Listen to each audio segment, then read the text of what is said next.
तो बेसिकली बहुत इंटरेस्टिंग ये केस स्टडी थी, लास्ट वीक ही डिस्कशन हुआ काफी डिटेल में, और बहुत like Parimal said very very serious case study, और बहुत डिटेल में मैंने मतलब मेरा सिर्फ जो पूरा केस अंडरस्टैंड करने में कि भाई ही रीच मतलब the person had lot of personal loans, ठीक है। तो मैंने स्टार्ट किया, जब मैंने डेटा भेजा, डेटा भेजते हैं जब भी हमारा 1-to-1 डिस्कशन होता है, तो उसमें बहुत ज्यादा ईएमआईज थी, और मतलब almost like 60 to 70% of income was EMIs. तो फिर मेरे को समझा नहीं, मतलब उसमें लोन्स दिख रहे थे तो ऑब्वियसली उसमें ये नहीं था कि पर्सनल लोन, वो डिटेल्स में तो सिर्फ लोन बताया हुआ था। तो जब डिस्कशन स्टार्ट होता है तो पहले आई स्टार्ट आस्किंग क्वेश्चंस कि भाई I can understand things better. तो मैंने उनको पूछा कि इतना ईएमआईज कैसे है, तो ही स्टार्टेड कि मेरे पास पर्सनल लोन है अच्छा खासा। तो आई वाज लाइक कि why you have taken so much personal loan. तो then he started giving me his story. तो उसने कहा कि सर मैं आपको पूरा स्टोरी सुनाता हूँ, और कि ये बेसिकली मैंने ट्रेडिंग वगैरह में पैसा लूज किया है, and that's why this whole big personal loan I have created.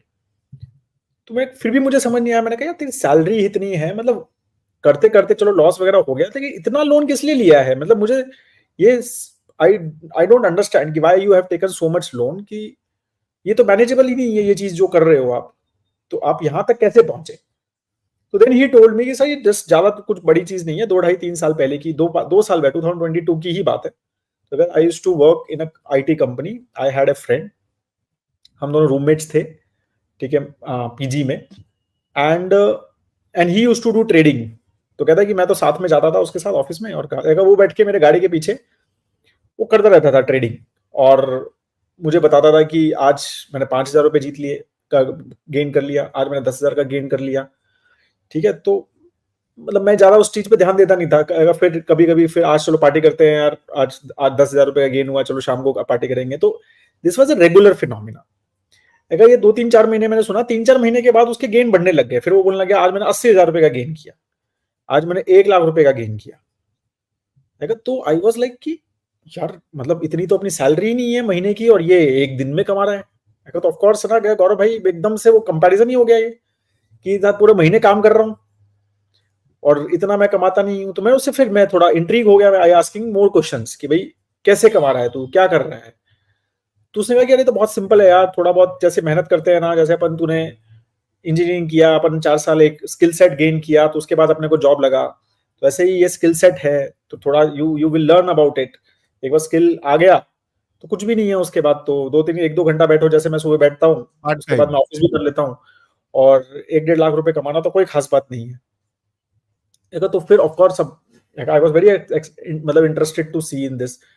तो फिर उसने बोला कि नहीं नहीं तू जो है मतलब उसने कहा कि जो मेरे को भी करना है, मैं आई गॉट एक्साइटेड, मेरे को भी करना है, तो क्या करना है, कहाँ से सीखना है। कह रहा कुछ नहीं, अभी तो ऐसा करो, देन ही सेड कि इन्वेस्टिंग से स्टार्ट करो, ट्रेडिंग वगैरह तो बात की बात है, इन्वेस्टिंग से स्टार्ट कर। एक सबसे पहले उसने मुझे 2021 या पता नहीं कब की बात बता रहे थे कि अगर सबसे पहले येस बैंक में एंट्री करवाया, अगर तू ना येस बैंक में पैसा डाल, एक स्टॉक है जो 400 रुपए से आया है और कुछ 70-80 रुपए पे मिल रहा है अभी, अगर उस टाइम 78 रुपीज का था, एंड इट विल क्या कहते हैं ये, इसमें डालना शुरू कर और ये वापस 400 पे जाएगा, इसमें तू इन्वेस्ट कर। एक तू जो भी अर्न कर, जो भी सेविंग करनी शुरू करी, और थोड़े बहुत जो पैसे एफडी वगैरह में पड़े हुए थे वो डालने शुरू कर दिए, ठीक है। अगर तो फिर अगर वो 70 रुपए से वो स्टॉक आ गया कुछ 35-40 रुपए पे। अगर तो मैं थोड़ा सा घबरा गया कि यार मैं अच्छी खासी सेविंग डाल रखी है। उसने कहा अरे कुछ नहीं, एवरेजिंग कर, एवरेजिंग कर, ये तो बहुत ज्यादा जाएगा, तो जैसे ही पैसा बनता है थोड़ा रिस्क लेना पड़ता है, ये है वो है, ठीक है। तो अगर ठीक है, मैंने और डाला, मतलब और अपनी सेविंग्स वगैरह निकाल के इधर उधर से, जब लोन नहीं लिया तब तक, बट सेविंग से ही थोड़े कुछ और इन्वेस्टमेंट्स पड़े हुए थे, म्यूचुअल फंड्स में कुछ इन्वेस्टमेंट्स थे, वो निकाल के देन ही सेड कि मैंने वो एस बैंक में डालना शुरू किया। वो गिरता ही चला गया। अगर मैंने जो वो मतलब मेरी पहले 50 रुपीज 55 रुपीज की वो थी एवरेजिंग, वो मैंने कर करके लेके 32 रुपए पे ले आया मैं। वो गिरता ही चला गया। फिर आपको पता ही है क्या हुआ।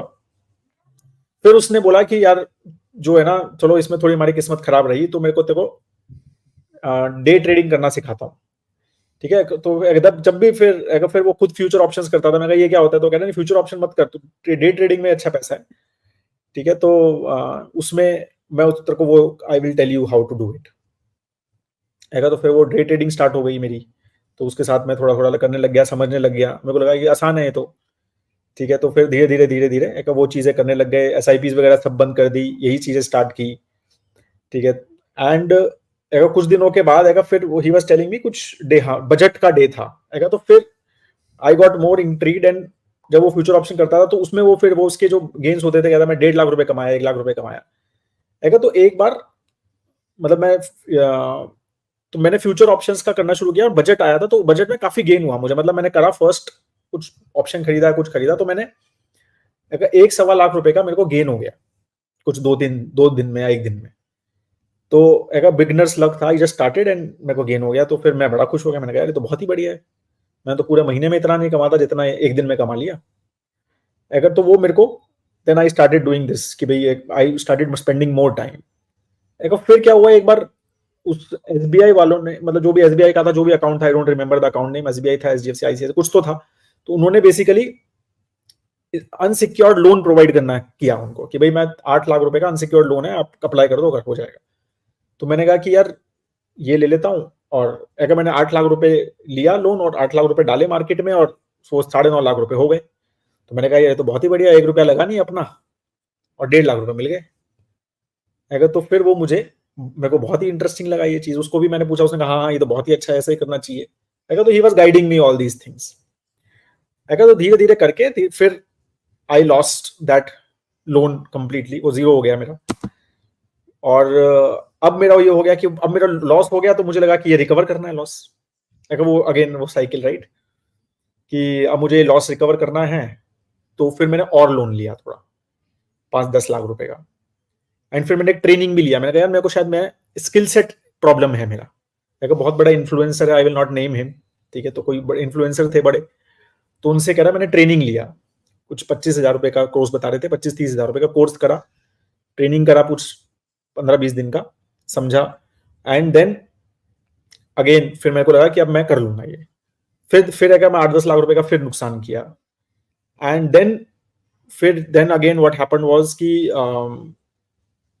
उस जब और लॉस हो गया, फिर मेरे को लगा कि यार ये कैपिटल मेरे को उठानी है, मतलब ये कैपिटल मुझे कंप्लीट करना है। तो मैंने उनके पास गया, तो उन्होंने कहा कि हम तेरे को सिखाएंगे, रुक जा, we will tell you how to take मतलब बैक दिस कैपिटल, ठीक है ना। तो and then he basically he said कि I went to that person, he was telling me कि ये बाय करो, वो सेल करो, and everything he was guiding me, and I kept on increasing losses. And वो इतना ज्यादा लॉस हो गया, जब बिल्कुल ये हो गया कि I just couldn't manage it, at that time I stopped, ठीक है। तब मुझे रियलाइज हुआ कि what a futile exercise I am doing, कि I am losing money and I am thinking कि I will regain it back, and I am again losing money and I am again thinking कि I will regain it back. And I का third time जब मैंने बहुत ज्यादा बड़ा पैसा loss किया और सारी जो मेरी सेविंग्स थी वो अलग हो गई, लोन अलग हो गया, तो देन आई तब उसके बाद and I felt very very bad कि ये क्या हो गया। मतलब एक सडनली इट वाज लाइक ये क्या हो गया मेरे साथ। फिर then used to listen to us,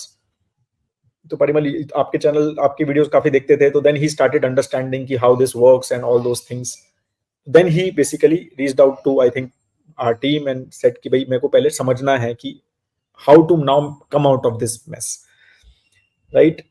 but again so Parimal मेरा वही था कि when I was talking to him, तो ही वाज सेइंग कि गौरव यार बहुत हैं ऐसे, मतलब it's not just me, right. And I think we have also talked to lot of folks like this. But ये जो केस स्टडी थी ये बहुत ही क्लोज, मतलब ये क्या था कि बहुत ही ज्यादा डिटेल में बात हुई। काफी सारे लोग इस चीज में ओपन नहीं होते। That guy was very open, he was telling me each and everything about what went wrong and everything, ठीक है। मतलब ही वाज टेलिंग मी कि यार मेरे ना फैमिलीज को भी नहीं पता इतना सब डिटेल मैंने आपको बताया, कि मेरी किसी भी फैमिली मेंबर को इतना सब नहीं पता। दे नो कि आया इशू, मतलब सब इशू है, लोन है, बट जिस डिटेल में मैंने आपको समझाया है उतना मैंने किसी को भी नहीं बताया। बिकॉज एक आदमी के अंदर वो गिल्ट भी रहता है ना थोड़ा एक लेवल पे कि यार something went wrong, but I was telling him that only कि this is a very normal phenomena, मतलब this has happened in and Parimal we are filing Yogesh से जब बात करते हैं, हम आईटीआर देखते हैं, राइट, वी नो, राइट। अभी वो टैक्स सत्संग था, I am telling you at least 40-50% tax सत्संग तो यही था कि सर ये कैपिटल लॉस हुआ है, इसका क्या करना है, ये क्या कहां तक का आगे, मतलब यही चीजें चल रही है कि लॉस को आगे कैसे होगा, राइट। तो the thing is this is very normal, it has happened lot 2-3 years में बहुत ज्यादा हुआ है। एंड तो that's what I was telling people कि यार ये जो चीज करने वाले उनको यही समझाया कि ये जो चीज आप करने की कोशिश कर रहे हो ना, मतलब अभी मैं आज एक वो एल्गो ट्रेडिंग पे पढ़ रहा था एक आर्टिकल, बहुत इंटरेस्टिंग, आर्टिफिशियल इंटेलिजेंस कैसे यूज हो रही है, कि इंस्टीट्यूशनल इन्वेस्टर्स किस तरह से किस लेवल पे पहुंच गए हैं। तो मैं उनको यही समझा रहा था कि आपको समझ नहीं आ रहा कि आप किसके अगेंस्ट कॉम्पीट कर रहे हो, मतलब यू हैव नो आइडिया कि you are competing against the best of the brains with best of technology in the market, you are competing against and with a zero sum game. मतलब it's like a casino, right, कि आप casino में जाते हो, एक बंदा है जो बहुत ब्रिलियंट है, जो एक एक कार्ड, मतलब ब्लैक जैक खेल रहा है, उसको एक एक कार्ड याद रहता है, तो या तो वो पैसा बनाएगा या कैसीनो वाला पैसा बनाएगा, जो भी उसके साथ खेल रहा है सब हारेंगे। तो it is like that, right. तो मैंने उनको यही बोला कि कैसीनो में जाते तो 100% पैसा कमाने की गारंटी किसकी है? वो कैसीनो वाले की है, तो ब्रोकर की ब्रोकर की। हाँ, तो ब्रोकर की गारंटी है कि वो तो हमेशा आपको लोन भी देगा, अगर सर लोन चाहिए आपको, लोन लो, आप खेलो, तो वो तो सब कुछ देगा आपको, ठीक है। तो वो basically that was I was trying to tell him कि मतलब retail investors need to understand this, कि ये जो आप गेम खेलने की कोशिश कर रहे हो ना, आपको लगता है ये स्किल सेट मेरे को मिल जाएगा, या मेरे को लर्न करने से मैं 2-3 साल कोई एक महीने का कोर्स करूंगा और मैं ये चीज जान लूंगा कि मैं क्या कहते हैं 1 लाख रुपए एक दिन में, कोर्स वाले भी विनर होते हैं हाँ, 1 लाख रुपए एक दिन में कैसे कमा सकता हूं। तो मैं लोगों को ये बोलता हूँ कि जो कोर्स बेच रहा है ना, अगर उसको 1 लाख रुपए एक दिन कमाने का फॉर्मूला पता होता तो वो कोर्स नहीं बेचता। मतलब जिसको 1 लाख रुपए दिन का कमाने का फॉर्मूला पता है, वो क्यों जाके दूसरों को बताएगा यार, ठीक है, कि आप समझो ना, क्यों क्यों बताएगा वो किसी को? मतलब मुझे जिस दिन पता चल जाए कि यार गौरव तू 2% पर मंथ गारंटेड मिलने का तेरे को, भाई मैं तो बंद कर दूंगा गौरव परिमल सब ये सब चीजें, क्यों, क्या करना है फिर यार? आराम से चैरिटी करो, अच्छा काम करना है तो चैरिटी करो ना, बहुत चीजें करने के लिए दुनिया में, अच्छा बनना है। मैं ये नहीं कह रहा कि लोग अच्छे नहीं है, बिल्कुल अच्छा करना है तो बहुत सारी चीजें करने के लिए, बहुत सारी गौशाला है, बहुत सारे मंदिर हैं जहां पर आप दान दे सकते हो, बहुत सारे लोग हैं बहुत गरीब है बेचारे, उनको खाना खिला सकते हो। अच्छा करने के लिए तो बहुत सारी चीजें, जिसके पास पैसा उसके पास तो बहुत ऑप्शंस हैं, ठीक है। तो ये चीज जो है ना, ये मेरे को लोगों को समझाना है, बहुत समझ नहीं आता मुझे कि लोगों को ये बेसिक चीज क्यों नहीं समझ आती है कि what you are competing against the best brains in the world work in financial industry guys, we need to understand that, and best technology in this world first comes to financial sector. ये भी आप समझो, आप किसी भी IT company का देखो, सबसे ज्यादा कहां से आता है? फाइनेंशियल सेक्टर से आता है। दुनिया के सबसे टॉपर्स, हार्वर्ड का टॉपर, स्टैनफोर्ड का topper, IIM Ahmedabad, IIM Bangalore का टॉपर्स कहां जा रहे हैं? सब फाइनेंशियल सेक्टर्स में जा रहे हैं। तो ये चीज बहुत सिंपल है कि आप जिनके अगेंस्ट कॉम्पीट कर रहे हो, मतलब वो इट्स वेरी वेरी टफ, मतलब आप लॉस करने के लिए ही कर रहे हो, इट्स नॉट पॉसिबल। तो कोई भी फ्रेंड, तो मैंने उसको एक बहुत इंटरेस्टिंग क्वेश्चन ये पूछा, मैं वो फ्रेंड क्या कर रहा है आजकल? मैंने कहा वो क्या कर रहा है भाई, वो तो मतलब अच्छा, he should be doing very well, right? तो वो कहता है कि नहीं यार, वो तो सर वो तो बाहर चला गया है सब छोड़ के जॉब कर रहा है। और मैंने उसको पूछा क्या कर रहा है, कहता नहीं यार अब तो कुछ नहीं, अब तो कुछ नहीं खास, टाइम नहीं मिलता है मुझे, तो I am not doing much. तो वही चीजें हैं कि टाइम नहीं मिलता, मतलब अगर 1 लाख रुपए एक आदमी दिन में कमा रहा है तो उसके पास वो अपना टाइम निकालेगा। टाइम नहीं मिल रहा है मींस कि बहुत लॉस हो गया है, अभी और नहीं कर सकता। अनलेस सीईओ का जॉब मिला है तो वो बेसिकली चीजें हैं, दैट्स व्हाट। तो ये केस स्टडी बहुत इंटरेस्टिंग, तो मेरे को बहुत ज्यादा मतलब इनसाइडर इंफॉर्मेशन समझ आई कि कैसे एक जो बच्चे हैं आजकल, एक normal tech going folks, right, working class, कि वो भी कैसे मतलब इस चीज में सोचते हैं कि यार ये आपको ये समझना है कि कोई आपको अगर बता रहा है कि I M gaining 1 lakh rupees in a day, ऐसा हो रहा है, मैं कमा रहा हूं, तो उसको पहले बोलो भाई तू सबसे पहले जॉब छोड़, तू काम क्यों कर रहा है, ठीक है, पहले जॉब छोड़, पहले रिस्क तू लेना, फिर मैं देखता हूँ कि हाँ तू कंसिस्टेंटली कर पा रहा है अपने ऊपर स्टैंड, फिर देखेंगे। भाई तू जॉब भी कर रहा है और 1 लाख रुपए दिन में भी कमा रहा है, तो ये चीज मैनेज कैसे हो सकती है? ठीक है ना, तो कैसे हो, ये तो मतलब खुद ही सोचो ये चीज कैसे कर रहा है वो। एंड जब इस पे आ जाए ना चीजें कि मैंने जो इन्वेस्ट किया है उसको वापस निकालने के लिए मुझे और कुछ करना पड़ रहा है, तो आई थिंक जब आप मतलब कैपिटल को कैसे वापस लाओगे इस पे सोच के अगर इन्वेस्टमेंट्स करना शुरू कर दिया आपने, तो आप समझ लेना कि आप गलत प्रोडक्ट में फंस चुके हो। वो विशियस सर्कल जो बोलते हैं ना, आई थिंक उसका आप पार्ट बन चुके हो, and that is very dangerous, कि उसमें अगर एक बार फंस गए आप, वो ऐसा बहुत सारे। चक्रव्यूह है कि उसके बाहर आना is going to be very और डिफिकल्ट। सो परिमल, इतना never go in interesting that. चीज लगा मुझे कि एक तो इतने जबरदस्त interest rates he is paying because of personal true, loan, true, true. हाँ, वो 14-15%। I think you did not tell हाँ, अबाउट दैट कि कैसे हाँ, तो क्रेडिट अब वो हिस्ट्री क्या है, होम लोन था उनका, होम लोन के ऊपर उन्होंने ओवरड्राफ्ट लिया, तो उन्होंने बोला कि भाई वो 4.5% over home loan interest overdraft पे चार्ज किया बैंक ने, और उस पे उन्होंने वो लोन लिया था उनसे। एंड अभी क्या हो रहा है कि इतना सारा लोन हो गया है, उसके चक्कर में क्रेडिट जो स्कोर है वो कम होता जा रहा है, जो भी चीजें हैं क्रेडिट स्कोर पे इंपैक्ट हो रहा है। अब इंटरेस्टिंगली होम लोन का इंटरेस्ट बढ़ा रहे हैं, राइट। उस पे वो 4.5% तो ले ही रहे हैं, और होम लोन का इंटरेस्ट जो है वो लगातार बढ़ाते जा रहे हैं। और क्या रीजन दे रहे हैं कि आपका तो क्रेडिट स्कोर खराब हो रहा है तो हम लोन का इंटरेस्ट बढ़ा रहे हैं। अरे तो मैंने कहा कि बॉस, पहले ही बेचारे की हालत खराब है, पहले ही इतना लोन है, वो मैनेज तो हो नहीं रहा, और तुम होम और इंटरेस्ट बढ़ा रहे हो कि ये कह के कि अरे क्रेडिट स्कोर खराब हो रहा है, तो उसको ऑप्शन तो दो पे करने का, मतलब तुम ऐसा हालत क्यों कर रहे हो कि वो बेचारा पे ही ना कर पाए। तुम पता है ना तुम्हें कि कुछ इशू है, जब भी तो क्रेडिट स्कोर खराब हो रहा है। राइट। ये चीजें जो है ना, मतलब आई वाज लाइक शॉक्ड कि मैंने कहा क्या चल रहा है यार, मतलब वो वही है कि मतलब प्रॉफिट एट एनी कॉस्ट, ये जो एक एंगल होता है मतलब इवन इंस्टीट्यूशंस का भी, वही कि ना, तो मतलब I was and like that's मैंने कहा हाउ कि आई बात थिंक करो। NPS get created. हाँ, मतलब और इंटर हर बार कैंसिल, वो तो बढ़ाते जा रहे बढ़ाते जा रहे, मेरा होम लोन बढ़ता रहा है, उसके ऊपर वो 4.5% चार्ज कर रहे हैं। तो मैंने कहा कि ये तो विशेष है यार, तो मतलब कब कब मतलब वो सिर्फ इंटरेस्ट ही इतना ज्यादा है कि 70-60-70% ऑफ इनकम जा रहा है, राइट। कि प्रिंसिपल कैसे पेमेंट होगा उसमें, मैं कोई समझ ही नहीं आया उसको, मैं प्रिंसिपल कब पे करेगा भाई तू।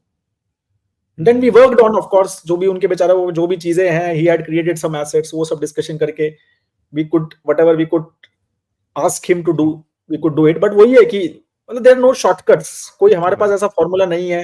मैंने कहा मेरे पास कोई ऐसा फॉर्मूला नहीं है कि एक अचानक से तेरे पास बहुत सारी कैपिटल क्रिएट हो जाए, ऐसा फॉर्मूला तो मतलब फिर कुछ करने की जरूरत नहीं है, ऐसा ट्रू, फॉर्मूले हो तो ट्रू। वो धीरे ही होगा, स्लो ही प्रोसेस है, इट विल टेक टाइम। ठीक है, और वही बोरिंग और वही स्लो प्रोसेस के थ्रू ही हमें जाना पड़ेगा। There is no shortcuts in creating, मतलब क्रिएटिंग मनी, और आपको पैसा कमाने के लिए या पैसा बनाने के लिए कोई शॉर्टकट्स नहीं क्रिएट कर सकते आप। एग्रीड। एक आध दो कभी केस स्टडीज, वही जैसे एक आध दो लोग लॉटरी जीत जाते हैं तो उसकी केस स्टडीज पूरा ढिंडोरा पीट पीट के न्यूज़पेपर में आता है, लोगों को लगता है कि यार राइट, ये तो बहुत राइट। बहुत जीतते हैं, तो वैसा ही है वो, कि ट्रू। एक आध दो कोई करोड़ों की भीड़ में कोई जीत गया तो वो रोल्स हाँ, रॉयस और देके उस घूमता है, और वो रोल्स रॉयस भी जनरलाइज। पता नहीं मिली है, किसी ने दी हुई है, किसी को कुछ पता नहीं है, बट वो रोल्स रॉयस लेके घूमता है, और फिर सबको लगता है कि यार ये तो बहुत आसान है। And that's what it true, true, agreed, agreed. नहीं, इंटरेस्टिंग। तो आई थिंक पॉइंट वही है कि it's better not to get involve in those things कि जिसमें अपना कुछ कोर कॉम्पिटेंस नहीं है। एंड बिलीव मी, ये सेबी भी जो 4-10 बार जब भी आप लॉग इन करते हो ये बता रहा है कि भाई 95% of the people are not making money, not making money, 99% are making less than FD returns. So there is a reason behind these things. So ये मैसेज लेना चाहिए, नहीं नहीं मैं तो उस 1% में हूं, ये 99% पता नहीं कौन है। ये अगर सोचने में बहुत चले जाओगे ना तो मतलब ऐसे सोचने वाले ही 99% निकल जाते हैं। बिल्कुल। सो प्लीज मतलब उस चीजों में मत आइए। So there are no shortcuts. Just have a simple investing approach, financial planning का approach रखो। इनफ्लोज आउटफ्लोज को एनालाइज करके सरप्लस को प्रॉपरली अपने फाइनेंशियल गोल से लिंक करके इन्वेस्टमेंट्स करते जाओ। SIPs लगा दो लॉन्ग टर्म के हिसाब से, इन्वेस्टमेंट होराइजन के हिसाब से, रिस्क प्रोफाइल के हिसाब से फंड्स के सिलेक्शन करो। And just follow this method every year. जब भी एवरी ईयर जब भी अप्रेजल होगा, इनकम बढ़ेगा, वही एक्सरसाइज फिर से एक बार करनी है और एलोकेशंस करते जाना है हमें। सो यही वो बोरिंग प्रोसेस है जो आपको बहुत इफेक्टिव रहेगी लॉन्ग टर्म में, तो इसको बिल्कुल मत भूलना दोस्तों।